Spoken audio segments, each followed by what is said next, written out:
As though they're pulling out, if anything. A look behind from Richie Porte. What do they have here? Certainly one of them's going to take the yellow jersey. One of them is going to take the stage win. Richie Porte riding ahead. Geraint Thomas sticking on his wheel. And Jakob Fuglsang doing his best to try and cut down the gap. A counter-attack too from Michał Kwiatkowski, who is the world champion, of course, but it's Richie Porte who's going to ride in here. Richie Porte and Geraint Thomas. Porte up towards the flat section for the final 25 seconds. Porte is there. Thomas on his wheel. Wonderful reception from the crowd at the top. Porte rides over. He takes the win. Thomas second. They both punch the air. And the count back to the world champion begins. 8 seconds to Kwiatkowski. 8 seconds to Fuglsang. 38.4km. Wins the stage.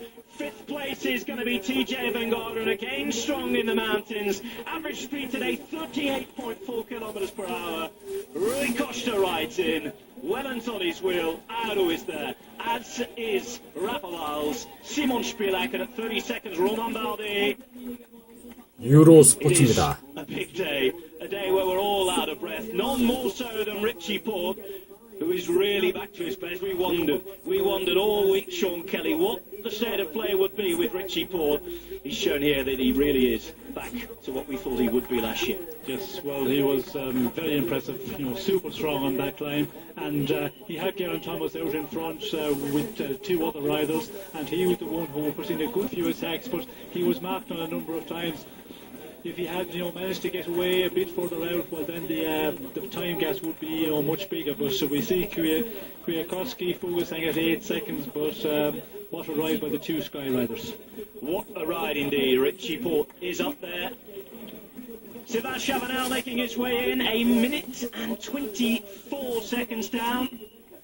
Wilco Kelderman coming across the line, and amongst all that, we had the rookie's error from Ruben Fernandez. Who knows what might have been? He put in a great ride too, but tactically and physically, these two, the top men on the day. Porte to take the win, right on his wheel, his teammate Geraint Thomas.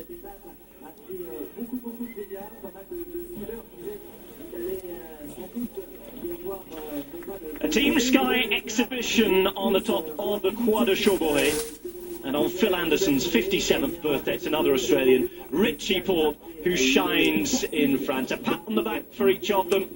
Thomas and Porte, super strong today for Sky. As well, the work that was done earlier on by Lars Petter Nordhaug and this man, Nicholas Roach, said he'd have an interesting few kilometres listening to the race radio, and I think by the way it finished, Sean, there'd have been some shouting and screaming inside that car today. Yes, well, of course, when you have the two men out in front there, and what a performance by the two men, as we can see. The stage victory going to Porte, of course, but also the general classification. It should be Porte leading from Geraint Thomas. It should be Porte leading from Geraint Thomas. We shall see. Porte, Thomas, Kwiatkowski, Fuglsang, Van Garderen, Costa, Galopin, Aru, Valls and Spielack. At the minute, they're actually telling us that Michał Kwiatkowski is going to be back in yellow. We await confirmation of that. But it is in fact victory on the day for Richie Porte, Geraint Thomas. Sums being done again. Kwiatkowski in yellow. Yes, it would be Kwiatkowski. I was looking at TJ Van Garderen actually. I was mistaking that for 18 seconds for Kwiatkowski, but he was at 8 seconds with Fuglsang, so it looks like Kwiatkowski will 싸이클링 hold on to yellow jersey. 선수권 So 대회입니다. great ride from him as well. The world champion combative throughout. It's not his own natural terrain, the high mountain. 파리에서 Of course, not to be 미스. with the top guys on the planet. However, he's put in a fantastic ride. He is in yellow. Michał Kwiatkowski could end up winning Paris-Nice. So it's been a brilliant stage 세계챔피온쉽 and with the time trial still to come, a couple of lumpy days, Kwiatkowski's still in pole position. But this race is open. This race could have any number of winners coming into Sunday, Sean. Well, it is going to be a difficult one, Kwiatkowski. When you see the two Sky Riders, the way they performed in the final, that one, they are going to be real difficult ones to manage.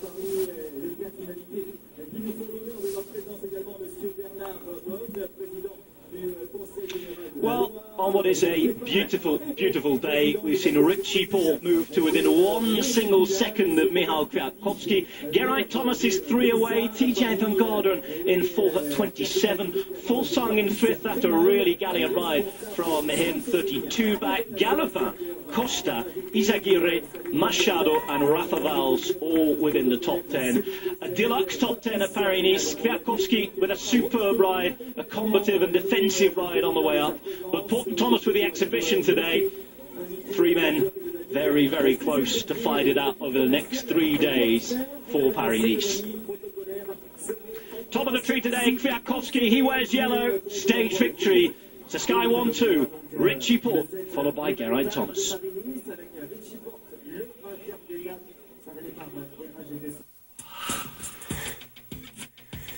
On the road with Eurosport. This season sets up a 4-way showdown among the peloton's main protagonists. The battlegrounds, the main stage races, and the one-day classics. Plus, Eurosport goes the extra mile for all 3 Grand Tours. The Giro d'Italia, the purest choice, rigged for high tension. The Tour de France, the world's most watched annual sports event, too tough to call. And the Vuelta a España, the shootout in the Sierras, for those who can handle the heights. To gauge the stakes, resident expert Greg LeMond profiles potential winners in Le Monde of Cycling. And joins the Grand Tour caravan Cycling season with fellow expert Juan Antonio Fletcher. Get the most from the 2015 cycling season on Eurosport. Get Eurosport.com for your iPhone free. On to the lumpy stage. A chance for the breakaway, a chance for the sprinters, who knows? We'll have to see. Well, it's a nice sunny day again. 192.5 kilometres today, stage 5. Starts off with a first category climb, the famous Col de la République. A couple of third category climbs, the last coming 8 kilometres from the finish. Well, yesterday, 24 hours ago, was the only uphill finish, the only mountain stage. Michael Matthews dropped on the way up, moving out of the yellow jersey. And, of course, it was left to Sky to put on the power. Thomas attacking after great work from Lars Peder Nordhaug and Nicholas Roach. Michał Kwiatkowski following Richie Porte, who then went on the attack. Sky 1-2, an exhibition of force from Team Sky in the end. They would move up into the top 3. Porte and Thomas up there with Porte winning the stage. Kwiatkowski finishing 3rd to retain the yellow jersey again. Well, very good afternoon. 3 minutes and 50 for the break on Paris Stage 5. It's a quick one today, and that's because Andrew Talansky's made it into the break. 3 minutes and 12 seconds down. He's the best placed of the 5 riders that got away on the very first climb today, the Col de la République. He's joined by Tom de Gent, the man there in the polka dot jersey, wearing 1, 2, 3. Belgian rider, and they're on the way up to the Col du Dev at the minute. 3rd category climb, 2nd climb of the day, and de Gent leading them up. Tells you exactly why he's in the breakaway. He rode well yesterday, and of course he wants to confirm his presence in the mountains classification going towards the end of this race this week. He's joined by Andrew Talansky, as I mentioned. He's in the black and light green there for Cannondale Garmin. He's second wheel wearing 181, a danger man in terms of the general classification, hence the gap hasn't been allowed to get any more than what it is at the minute, 3 minutes and 50. Third wheel then, the fluorescent yellow, Tinkoff Saxo rider 146, it's the Pole, it's Pavel Poljanski. Behind him you've got Roman Sicard, the French Basque rider in the green and black of Europcar, former under-23 world champion, let's not forget. And he finds the man that he stood with on the podium that day back in Mendrisio in 2009, with him in the break as well. He's wearing the Katusha kit, the red, white and, well, multicoloured bands on the back of it this year for a change. It's Egor Silin, the Russian rider. Back in the peloton, Ethics Quick-Step controlling. No surprise there, they have the yellow jersey. as we get confirmation that there were 4 points for Tom de Gendt there to add to his advantage. He won the first climb of the day, Andrew Talansky in second, Paul Jansky third. Well, today, climb started, the stage, started with kilometre 0 uphill, and Sean Kelly, it was a climb that you know well, Col de la République to start off today, and one that was actually the first ever climb in the Tour de France, 1903, to go over 1,000 metres. I'm not suggesting that you were around in the early part of the 20th century, but in the 80s when you were winning and riding, it's a place where you used to pass quite a lot. Yes, in the 80s, Saint-Etienne was a regular visit in the Paris-Nice and Col de République to get out of Saint-Etienne in the morning. We always had to climb Col de République. It's a big climb, it's a difficult climb, 10 kilometres, but of course that point in the day, if there's a little bit of a battle, normally things come back together, and that's been the case, and it's been the case once again today. We see some of the sprinters. There was Demarais, who was in difficulty, Hutarovic, Devenise, about 20 guys who lost contact, but after that, it came back together again. So unfortunately, it doesn't serve anything in the race, but it's one of the ways, I suppose, maybe the only way on that route out of Saint-Etienne up the Republic. Well, the break went then, and the Col de la République is a lovely climb. We drove up it this morning, and you saw kilometre 0 was right on about an 8% incline. It wasn't a pleasant place to start the day, and after the exertions of the day before, the only real mountain stage of this Paris-Nice with the uphill finish, there'll have been some stiff legs this morning, weren't there? Well, that's the case.